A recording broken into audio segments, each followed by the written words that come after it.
Ang unang kahilingan, al-umniyatul ula, ang unang kahilingan, mithiin ng mga tao sa impyernong apoy, ay kanilang hihilingin kay Allah subhanahu wa ta'ala ang mithiin na ito.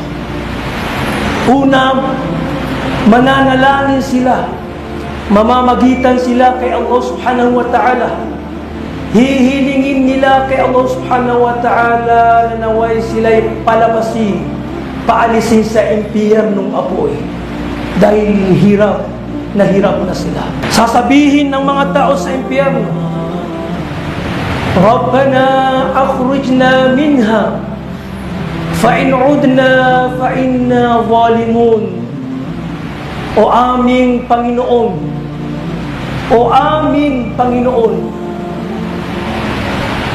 alisin mo kami mula sa naglalagablab na apoy na ito. Hirap na kami. Ibalik nyo kami sa mundong ibabaw para kami ay mabuhay muli at magawa namin ang mga nakaligtaan namin. Kung kami man, ya Allah, ay babalik sa mga dati naming gawain, walang pag-aalilangan na tunay nga na kami ay kabilang sa mga taong suwail.